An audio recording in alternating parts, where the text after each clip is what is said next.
पिछले एपिसोड में हमने देखा राम का गुरुकुल जीवन। 12 साल गुरु वशिष्ठ के आश्रम में 64 विद्याएं सीखी, वेद से लेकर तलवार तक, संगीत से लेकर राजनीति तक। और फिर घर वापसी, अयोध्या में खुशियां, दशरथ की गोदी में लौटा उनका लाडला। लेकिन ये खुशी ज्यादा दिन नहीं टिकी। कुछ ही दिनों बाद अयोध्या के द्वार पर एक अतिथि आए, एक ऐसा अतिथि जिसके आने से राजा दशरथ कांप उठे। विश्वामित्र, वो ऋषि जिनके नाम से देवता भी डरते थे, वो ऋषि जिनके क्रोध से इंद्र भी कांपते थे, वो ऋषि जिन्होंने अपनी तपस्या से ब्रह्मा ऋषि पद पाया था। और वो आए थे एक डिमांड लेकर, राजा दशरथ, मुझे तुम्हारा पुत्र चाहिए, राम चाहिए। दशरथ सुन रह गए। अभी 12 साल बाद आया है मेरा बच्चा, अभी तो उसका चेहरा देखा है, और अब फिर भेज दूं राक्षसों से लड़ने। आज की कहानी उस पल से शुरू होती है जब एक पिता के सामने उसकी सबसे बड़ी परीक्षा आई, जब एक पुत्र के सामने उसका पहला कर्तव्य आया। ये है विश्वामित्र के आगमन की कहानी। विश्वामित्र कौन थे? ये जानने के लिए बहुत पीछे जाना पड़ेगा, क्योंकि विश्वामित्र की कहानी बहुत पुरानी है, बहुत गंभीर है। विश्वामित्र पहले ऋषि नहीं थे, वो राजा थे, क्षत्रिय थे। उनका असली नाम था कौशिक, राजा कौशिक, कन्याकुब्ज के महान सम्राट। कौशिक बहुत शक्तिशाली राजा थे, उनकी सेना विशाल थी, उनका राज्य समृद्ध था। वो जीतते थे हर युद्ध, हारते थे किसी से नहीं। एक दिन राजा कौशिक शिकार के लिए निकले। जंगल में घूमते घूमते वो एक आश्रम पहुंचे। वो गुरु वशिष्ठ का आश्रम था। कौशिक ने सोचा, चले ऋषि से आशीर्वाद ले लें। वो आश्रम में गए। वशिष्ठ ने उनका स्वागत किया, बहुत साधारण स्वागत, जैसे किसी भी अतिथि का करते। लेकिन फिर वशिष्ठ ने कहा, राजा आप रुक जाइए, भोजन कर लीजिए। कौशिक हंसे।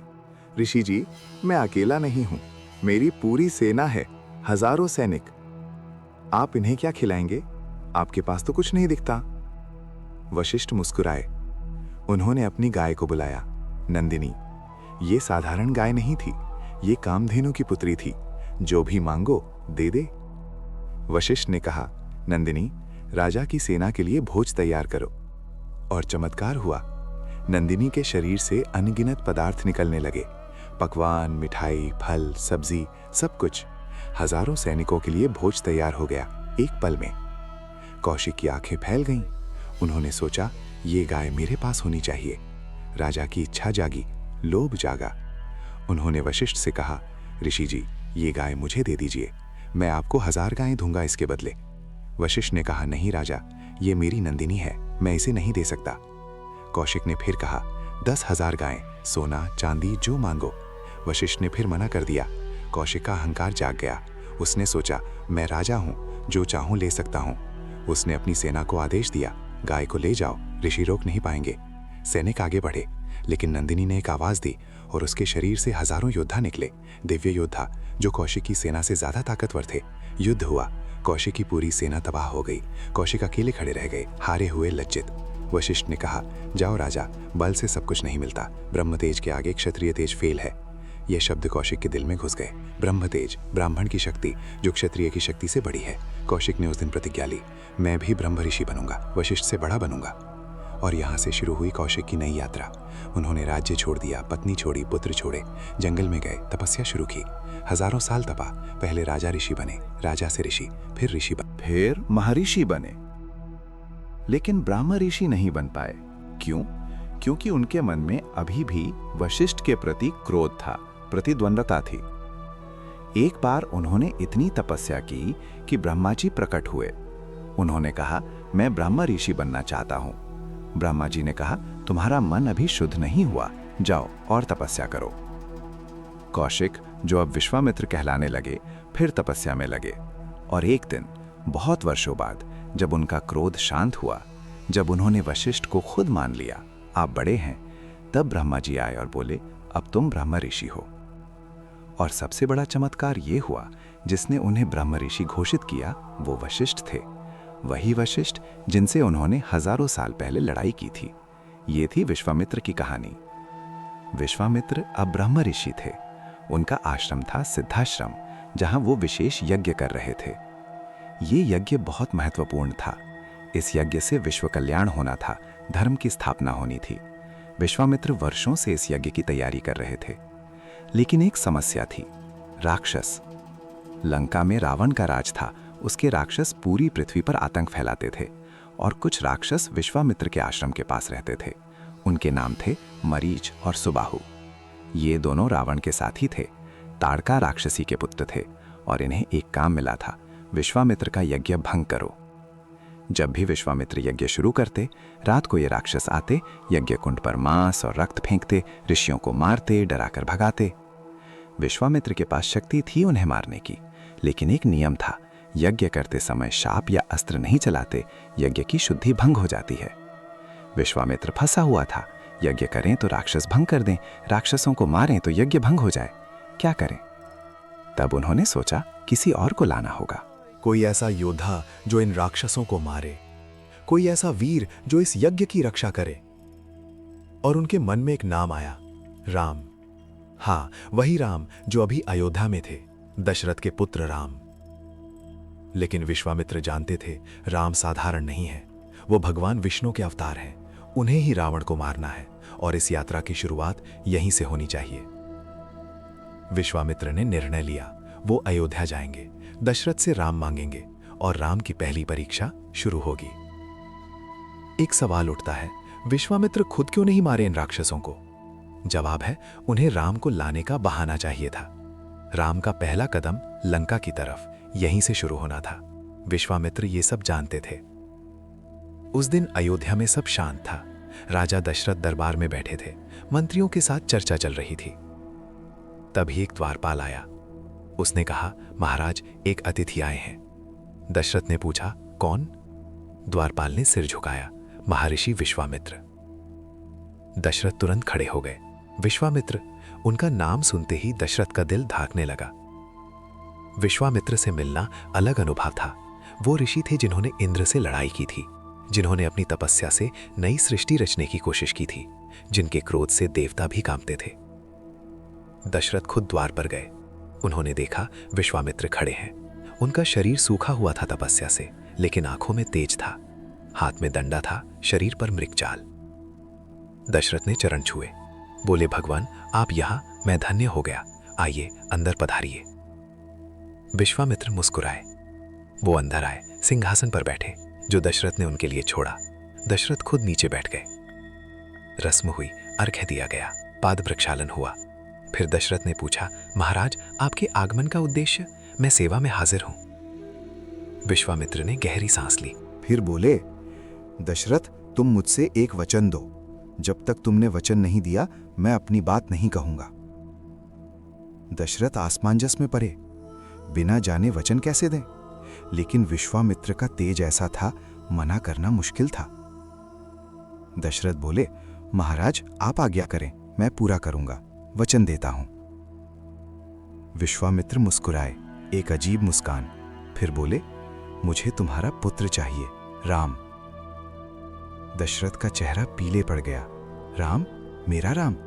उन्होंने सोचा गलत सुना, पूछा, क्या कहा आपने? विश्वामित्र ने फिर कहा, राम, तुम्हारा ज्येष्ठा पुत्र। मैं उसे अपने साथ ले जाना चाहता हूं। मेरे आश्रम में राक्षस आते हैं, यज्ञ भंग करते हैं, राम उन्हें मारेगा। दशरथ का सर चकरा गया। राम? मेरा 16 साल का बच्चा राक्षसों से लड़ेगा, ये क्या मजाक है?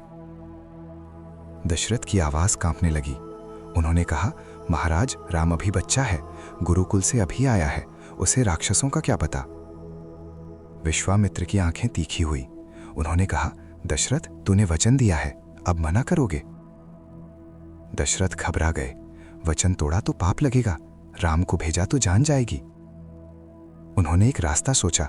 बोले, महाराज, मैं खुद चलूं, मेरी पूरी सेना लेके चलूं, हम राक्षसों को मार देंगे, राम को क्यों ले जाना? विश्वामित्र हंसे, कठोर हंसी। बोले, दशरथ, तू मारीच और सुबाहु को नहीं जानता। तेरी पूरी सेना उनके सामने कुछ नहीं, सिर्फ राम मार सकते हैं उन्हें, कोई और नहीं। दशरथ का दिल डूबा। उन्होंने हाथ जोड़े, महाराज, कृपया मेरे बच्चे को मत ले जाओ, मैं आपका कुछ भी दे दूंगा, खजाना दे दूंगा, राज्य दे दूंगा, पर राम नहीं। ये सुनकर विश्वामित्र का चेहरा लाल हो गया, उनकी आंखों में आग चमकी। वो खड़े हो गए, बोले, दशरथ, तू वचन से फिर रहा है। तू जानता नहीं मैं कौन हूं। मैंने अपनी तपस्या से सृष्टि रच दी थी। मैंने त्रिशंकु को स्वर्ग भेजा था। अगर मैंने क्रोध किया तो तेरा पूरा वंश जल जाएगा। दशरथ कांप उठे। विश्वामित्र का क्रोध जगत विख्यात था। अगर उन्होंने शाप दे दिया तो अयोध्या तबाह हो जाएगी। दरबार में सन्नाटा छा गया। मंत्री डर गए, सेवक भाग गए। सिर्फ दशरथ खड़े थे। एक तरफ ऋषि का क्रोध, दूसरी तरफ पुत्र का प्रेम। तब गुरु वशिष्ठ आगे आए। वो चुप देख रहे थे अब तक। अब बोले, महाराज वशिष्ठ, शांत होइए। दशरथ तो एक पिता है, बच्चे के लिए डरता है। फिर वशिष्ठ ने दशरथ से कहा, राजन, डर मत। मैं जानता हूं राम कौन है। तुम नहीं जानते। राम को भेजो, कुछ नहीं होगा उन्हें। दशरथ ने वशिष्ठ को देखा, उनके गुरु, जो कभी गलत नहीं बोलते। अगर वशिष्ठ कह रहे हैं तो सही ही होगा। लेकिन दिल मान नहीं रहा था। दशरथ बोले, गुरुदेव, वो मेरा बच्चा है। वशिष्ठ ने कहा, तुम्हारा बच्चा, सबका बच्चा, सबका स्वामी है वो। तुम नहीं जानते राम कौन है। ये शब्द दशरथ समझे नहीं, लेकिन उन्होंने मान लिया। बोले, ठीक है, राम जाएगा। राम को बुलाया गया। जब वो दरबार में आए, उन्हें पता नहीं था क्या हुआ है। दशरथ ने उन्हें देखा, अपना लाडला, अपनी जान, जो अभी जाने वाला है। उनकी आंखें भर आईं। उन्होंने कहा, बेटा, ये महर्षि विश्वामित्र हैं। इन्हें तुम चाहिए। राम ने विश्वामित्र को देखा, फिर दशरथ को देखा, फिर वशिष्ठ को देखा। उन्होंने पूछा, क्यों चाहिए मैं इन्हें? दशरथ ने बताया, इनके आश्रम में राक्षस आते हैं, इन्हें मारना है। राम के चेहरे पर कोई डर नहीं था, कोई भ्रम नहीं था। उन्होंने सीधा कहा, मैं तैयार हूं। दशरथ चौंक गए, इतनी जल्दी? सोचा नहीं? राम बोले, पिताजी, सोचने की क्या बात है? गुरु का आदेश है, आपकी आज्ञा है, मैं जाऊंगा। विश्वामित्र प्रसन्न हुए। उन्होंने सोचा, ये सच में विष्णु हैं। कितना सहज है, न डर, न संशय, न सवाल, सिर्फ कर्तव्य। तब लक्ष्मण भी सामने आए। उन्होंने कहा, मैं भी जाऊंगा। दशरथ बोले, तू क्यों? लक्ष्मण बोले, भैया के बिना मैं कहीं नहीं जाता। दशरथ ने वशिष्ठ की तरफ देखा। वशिष्ठ ने सिर हिलाया, जाने दो दोनों को। दशरथ की हिम्मत टूट गई। दो पुत्र एक साथ जंगल में। लेकिन उसने मान लिया। बोला, जाओ, लेकिन जल्दी लौटना। राम और लक्ष्मण ने दशरथ के चरण छुए। राम बोले, पिताजी, चिंता मत कीजिए, आपके आशीर्वाद से सब ठीक होगा। दशरथ ने राम को सीने से लगाया, बहुत देर तक, जैसे छोड़ ही नहीं पाएंगे। फिर लक्ष्मण को लगाया। बोले, अपने बड़े भाई का ध्यान रखना। लक्ष्मण बोले, जान दे दूंगा पिताजी, लेकिन भैया को कुछ नहीं होने दूंगा। अब बारी आई माताओं की। जब कौशल्या को पता चला, वो गिर पड़ी। अभी तो आया है मेरा बच्चा, 12 साल दूर था, अभी आंखों के सामने आया, और फिर भेज दूं राक्षसों से लड़ने? वो दशरथ के पास आई, रोती हुई बोली, आपने कैसे हाँ कह दी? वो मेरा बच्चा है, अभी इतना छोटा है। दशरथ बोले, क्या करूं कौशल्या, विश्वामित्र का आदेश है, वशिष्ठ भी कह रहे हैं, मैं लाचार हूं। कौशल्या रोती रहीं। फिर राम आए उनके पास। उन्होंने माता के चरण छुए। बोले, माता, रोना मत, मैं जाऊंगा और जल्दी आऊंगा। आपका आशीर्वाद मेरी रक्षा करेगा। कौशल्या ने राम का चेहरा हाथों में लिया। बोली, तू जानता है राक्षस क्या होते हैं? वो बहुत बड़े होते हैं, बहुत ताकतवर। तू इतना छोटा है। राम मुस्कुराए, वही शांत मुस्कान। बोले, माता, चिंता मत कीजिए, आप मुझे कमज़ोर मत समझिए। कौशल्या को याद आया, हाँ, ये साधारण नहीं है, मैंने इसके मुंह में ब्रह्मांड देखा था, ये भगवान है। फिर भी माँ का दिल नहीं मान रहा था, वो राम को छोड़ना नहीं चाहती थी। राम ने कहा, माता, एक बात कहूँ, जो लोग अपना कर्तव्य निभाते हैं उन्हें भगवान बचाते हैं। मैं अपना कर्तव्य निभाने जा रहा हूँ, मुझे कुछ नहीं होगा। कौशल्या चुप हो गई, आंखों में आंसू थे, लेकिन अब रोकी नहीं। उन्होंने राम को गले लगाया और आशीर्वाद दिया। सुमित्रा भी आई।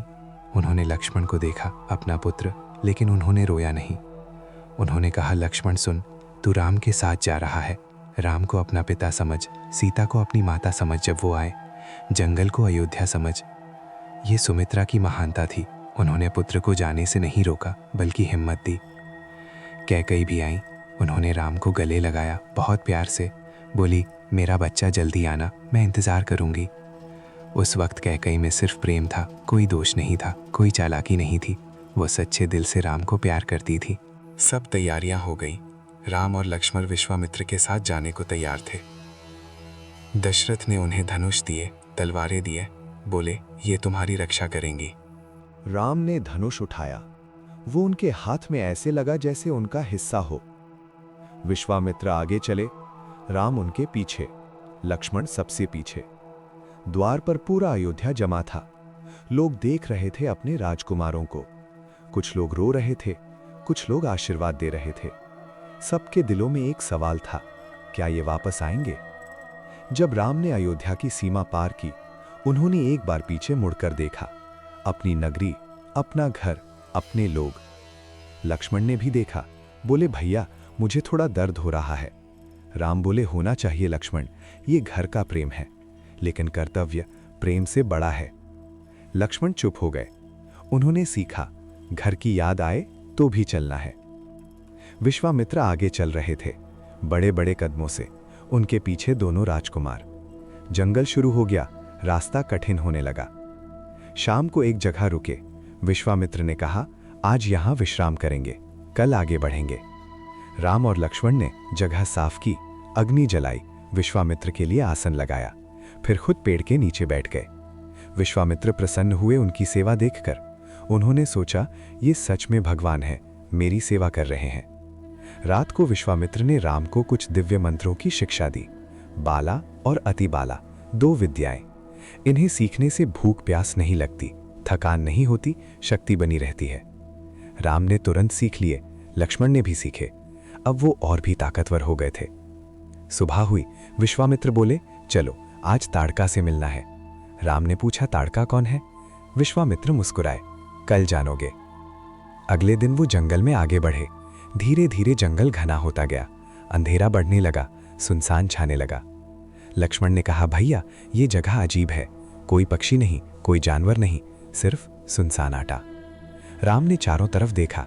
उन्होंने भी महसूस किया, कुछ गलत है यहाँ। विश्वामित्र ने बताया, ये ताड़का वन है, यहाँ ताड़का राक्षसी रहती है, उसने इस पूरे जंगल को उजाड़ दिया है। राम ने पूछा, ताड़का कहाँ से आई? विश्वामित्र ने कहानी सुनाई।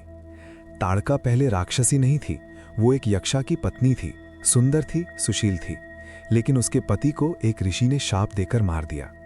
तब से ताड़का ने ऋषियों से बदला लेना शुरू कर दिया। वो राक्षसी बन गई, क्रूर बन गई। उसने इस जंगल को अपना घर बना लिया। जो भी यहाँ आता वो मार देती, ऋषियों को, यात्रियों को, जानवरों को। इस जंगल में अब सिर्फ मौत रहती थी। राम ने पूछा, और हमें यहाँ क्या करना है? विश्वामित्र ने कहा, तुम्हें ताड़का को मारना है। राम कुछ देर चुप रहे, फिर बोले, गुरुदेव वो स्त्री है, स्त्री पर हाथ उठाना उचित है क्या? विश्वामित्र ने कहा, राम जब कोई स्त्री धर्म छोड़ दे वो स्त्री नहीं रहती। जब कोई इतना पाप करे उसे मारना धर्म है। क्षत्रिय का कर्तव्य है अधर्मियों का नाश। स्त्री हो या पुरुष ये मायने नहीं रखता। राम ने सिर झुकाया, बोले, आपकी आज्ञा। और तभी जंगल में एक गरज सुनाई दी। पेड़ हिलने लगे, धरती कांपने लगी। एक भारी कदम की आवाज, धुम धुम धुम। ताड़का आ रही थी। राम की पहली परीक्षा सामने थी, उनकी पहली लड़ाई, पहला वध। राम ने धनुष उठाया, लक्ष्मण ने तलवार निकाली। दोनों भाई तैयार खड़े थे अपने पहले युद्ध के लिए। तो दोस्तों, आज हमने देखी एक महत्वपूर्ण घटना, विश्वामित्र का अयोध्या आगमन, दशरथ की दुविधा, राम की सहज स्वीकृति। हमने जाना विश्वामित्र की पूरी कहानी, कैसे राजा कौशिक से ब्रह्म ऋषि विश्वामित्र बने, उनकी वशिष्ठ से टकरार, उनकी हजारों साल की तपस्या। हमने देखा एक पिता का दर्द, दशरथ जो अपने बच्चे को नहीं भेज पा रहे थे और फिर वशिष्ठ ने समझाया और भेजा। हमने देखी माताओं की विदाई, कौशल्या जो रो रही थीं, सुमित्रा जो हिम्मत दे रही थीं, कैकेयी जो प्यार कर रही थी, और हमने देखा राम का पहला कदम अयोध्या से बाहर, जंगल में, कर्तव्य की तरफ। विश्वामित्र ने उन्हें बाला अतिबाला सिखाया और अब ताड़का सामने आ रही है। अगले एपिसोड में हम देखेंगे राम का पहला युद्ध, कारकावध, एक राक्षसी जो हजारों को मार चुकी थी। राम उसे कैसे मारेंगे? क्या एक स्त्री को मारना सही है? फिर देखेंगे मरीच और सुबाहु जो विश्वामित्र का यज्ञ भंग करते हैं। राम उन्हें कैसे हराएंगे? और फिर मिथिला की यात्रा शुरू होगी जहां सीता इंतजार कर रही हैं। ये सब देखने के लिए अगले एपिसोड में जरूर आइए। इस वीडियो को लाइक करें, शेयर करें, सब्सक्राइब करें। कमेंट में बताइए अगर आप दशरथ की जगह होते तो क्या राम को भेजते। हम मिलेंगे अगले एपिसोड में। जय श्री राम, जय सीताराम।